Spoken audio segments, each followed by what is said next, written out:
Welcome back, everyone. Hope you're enjoying the day, staying cool as well. Yeah. And we had a busy day. Scott and I and some other WSAV colleagues enjoying National Pralines Day at River Street Sweets on Broughton Street. And we're going to show you some video because Scott is really good. We'll show you that. So you want to stick around for 5:30 so you can see him. Yes. Yeah.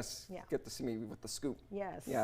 and the thing that was great about it is it was hot today, not as hot as it was yesterday, and not as hot as where we were going. So it's a good day to be eating candy. Yes, it sure is. Without having to worry about it melting away too fast. But as we step outside right now, there's the view from our Savannah camera, mainly some high-level clouds in that view, filtering out the sunshine just a bit, but either way, not a bad-looking day.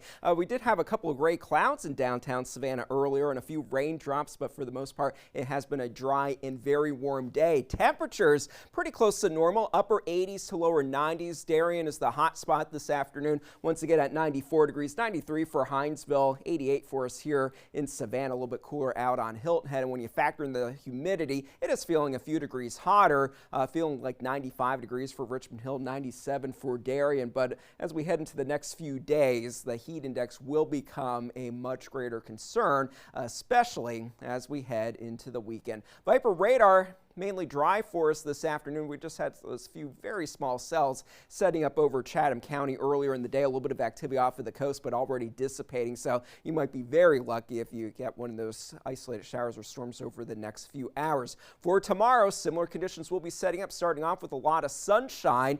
Going into the early afternoon hours, temperatures will be in the lower 90s, warming into the lower to middle 90s for those high temperatures with a few clouds around and a few isolated showers or storms developing. But the heat, it will be a little bit more noticeable for tomorrow with those heat index values getting a few degrees hotter than for today, even more so for Friday, but especially going into the weekend, those heat index values will be over 105 degrees. Storm chances will be a little bit higher for Monday and Tuesday with that extra moisture coming into play, and we'll have to watch Sunday pretty carefully.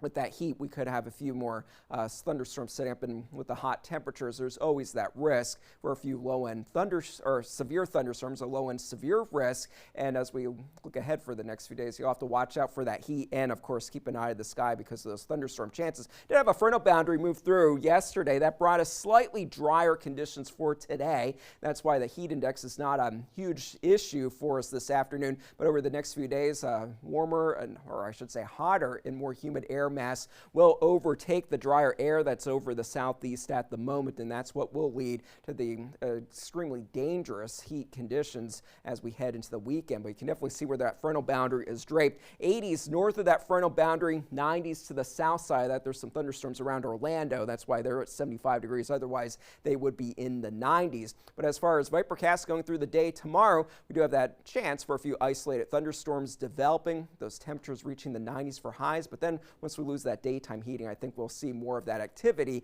settle down throughout the later part of our Thursday. And as we look ahead for the next 7 days, we're going to be looking at those temperatures getting a lot hotter for us going into the weekend, especially Saturday and Sunday. Upper 90s expected. Some spots could make it into the triple digits, so we might be challenging some record highs for a few locations. A few thunderstorms possible for Monday and Tuesday, at least a slightly higher thunderstorm chance. We'll have a more detailed look at your forecast once again coming up in just a few moments. Scott,